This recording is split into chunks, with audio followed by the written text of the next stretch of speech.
देखिएगा बच्चे, इस क्वेश्चन में कह रहे हैं कि find equivalent resistance between A and B. A और बी के बीच में इक्विवेलेंट रेसिस्टेंस फाइंड करना है, इक्विवेलेंट रेसिस्टेंस। अब क्या करेंगे, आप एक चीज को नोटिस करिए, एक जंक्शन ये है, एक जंक्शन ये है, दो जंक्शन के बीच में एक रेसिस्टेंस, तो सीरीज रूल तो चला नहीं। फिर आप देखिए एक जंक्शन, हर एक जंक्शन के बीच में आप देखेंगे हर एक जंक्शन के बीच में दे दिया है रेसिस्टेंस, इसीलिए यहां पे सीरीज रूल तो चलेगा ही नहीं।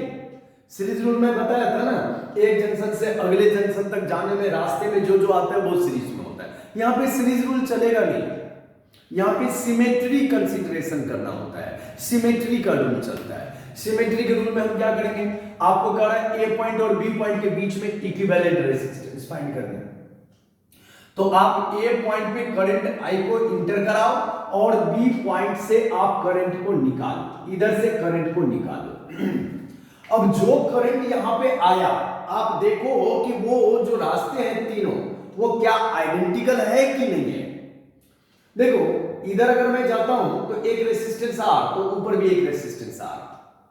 हम जब आर को क्रॉस करते हैं तो ये दो पार्ट में डिवाइड हो रहा है, तो इधर भी हम ऊपर जाते हैं तो आर को क्रॉस करने पे दो पार्ट में डिवाइड हो रहा है।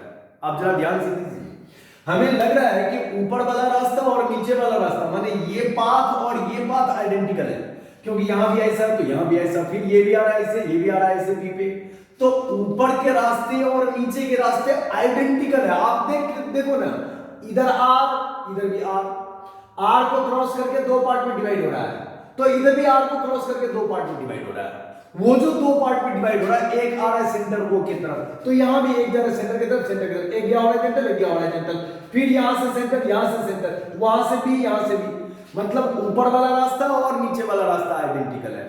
बेटा आइडेंटिकल है, इसका मतलब इधर अगर आपने करंट को भेजा I1 तो ऊपर भी करंट जाएगा I1। क्यों? क्योंकि दोनों रास्ते आइडेंटिकल है, इसलिए सेम करंट इंटर करेगा। तो फिर इसमें कितना करंट इंटर करेगा, तो I में से I1 को और I1 को माइनस कर दीजिए, तो बच गया I माइनस 2I1। ये करंट इंटर किया बीच में। अब आप यही काम कैसे करेंगे, I करंट जो इंटर किया तो I1 और ऐसे तीन पार्ट में डिवाइड हुआ, तो निकालते वक्त ये I निकल कैसा रहा है भाई, जब इधर से आप ऐसे इंटर कर रहे हो तो लेफ्ट में भी है, राइट में भी है, सामने भी है।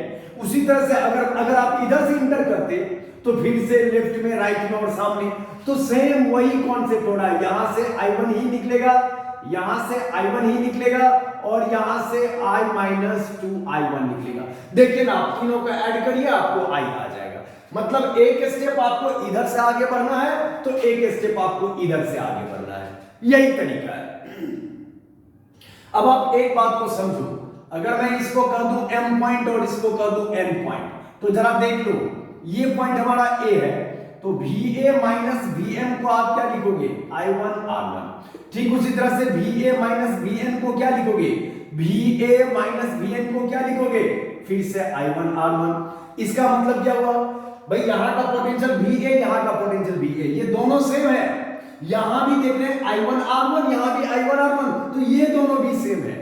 इसका मतलब M पॉइंट और N पॉइंट का भी पोटेंशियल सेम होगा, means VM is equal to हो गया VM। अब आप जरा इधर से बात कर लो, इस पॉइंट को अगर मैं P बोल दूं, इस पॉइंट को अगर मैं Q बोल दूं, अब क्या होने वाला है जरा देख लीजिए। VQ माइनस VB निकालिए, VQ minus VB, VQ minus VB करेंगे वो आएगा I1 R1। फिर आप जब VP माइनस VB करेंगे, VP माइनस VB वो भी आ रहा है I1 R1। अगेन आप देख लीजिए, VB कॉमन है, I1 R1 है।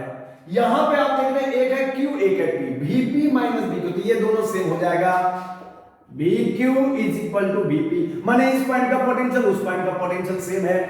आपको क्या लग रहा है, ये बीच में अगर मैं एक रॉड डाल दूं और इसको फोल्ड कर दूं, क्योंकि आपको पक्का पता चल गया M पॉइंट और N पॉइंट का पोटेंशियल सेम है, Q पॉइंट और P पॉइंट का पोटेंशियल सेम है, तो सेम पोटेंशियल वाला पॉइंट सेम पॉइंट पे जाना चाहिए। माने M जाएगा N पे और Q जाएगा P पे, फोल्ड कर देंगे इसको, सेम पोटेंशियल वाला पॉइंट सेम जगह पे जाना चाहिए। तो फोल्ड करने के बाद ये डायग्राम कैसा होगा जरा देख लीजिएगा। यहां पे है आपका n, यहां पे है n और यहां पर में है p, तो ये r इस r के ऊपर में जाएगा, तो बीच में हो जाएगा कितना r/2, ये हो गया r/2, ये r इसके ऊपर जाएगा, मींस की जो a पॉइंट है और n पॉइंट है इसके बीच में हो जाएगा r/2। अब इसके बाद में p और b के बीच में जो आप देखोगे, p और b के बीच में जो देखोगे ये भी हो जाएगा r/2, क्योंकि ये गिरेगा इसके ऊपर। जो सीधा सीधा जो जा रहा है, एक रेसिस्टेंस यहां पे और एक रेसिस्टेंस यहां पे, इसका कुछ नहीं होने वाला क्योंकि इसके ऊपर कोई नहीं आ रहा, ये जाएगा इसके ऊपर, माने n और o के बीच में आप o पॉइंट ले रहे हो, तो यहां भी हो जाएगा आपका रेसिस्टेंस r/2 और फिर ये जाएगा इसके ऊपर में, तो ये वाला जो आप रेसिस्टेंस देख रहे हो ये भी हो जाएगा r/2। अब आप देख लीजिए, ये इसके ऊपर गया r/2, ये इसके ऊपर गया r/2, ये इसके ऊपर गया r/2, ये जाएगा इसके ऊपर r/2, ये जाएगा इसके ऊपर, ये डायग्राम हमारा बन गया। अब इधर से करंट आई जा रहा है और इधर से आपको निकालना है। अब जरा एक बात को समझिए, इधर से अगर आप भेज रहे हो I1 करंट को, और तो फिर इधर से निकलेगा भी आपका I1 करंट, इधर के तरफ में अगर आप I0 को भेज रहे हो तो इधर से निकलेगा भी I0। अब जरा सोच के देखो भाई, ये जो I0 ऐसे आया सीधा तो निकल गया, सिमेट्री है भाई। I तो हमने कहा कि ऊपर से गया I1 तो ऊपर से आएगा भी I1, सिमेट्री का यूज कर रहा हूं। इधर गया I0 तो इधर से आएगा भी I0, क्योंकि I को निकलना, अगर I इधर गया है तो I को निकलना भी है। तो इसका मतलब ये कैसा बिहेव कर रहा है, ये कैसा बिहेव कर रहा है, जैसे लग रहा है ये I0 सीधा आया ऐसे और सीधा ऐसे निकल गया, जैसे कि इस सर्किट से इसको कोई लेना देना नहीं है। तो इट बिहेव्स लाइक, ये देखिए ये ऐसा बिहेव कर रहा है, क्योंकि I0 तो सीधा निकल गया, इसका मतलब उधर का ही अपना हो जाएगा काम। तो यहां पे क्योंकि I0 आया और सीधा चला गया, इसका मतलब उसके कनेक्टर रहने से नहीं रहने से कोई फर्क नहीं पड़ता है।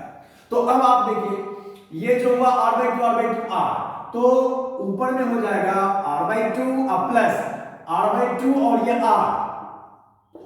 r into r/2 whole divided by 3r/2 plus r/2, ये ऊपर का तीनों हुआ।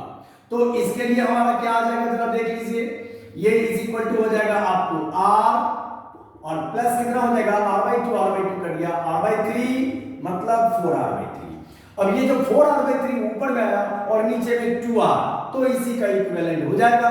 तो r/a/b जब आप निकालोगे तो नीचे में है 2r into 4r/3 whole divided by 2r plus 4r/3, कितना आ जाएगा जरा बता दीजिए हमें, 2r into 4r/3 whole divided bye कितना हो जाएगा, 3 to the 6 10r/3, r/3 cut गया, ये से हो गया 5, तो 4r/3, तो r/a/b आपका sorry 4r/5, this is the equivalent resistance.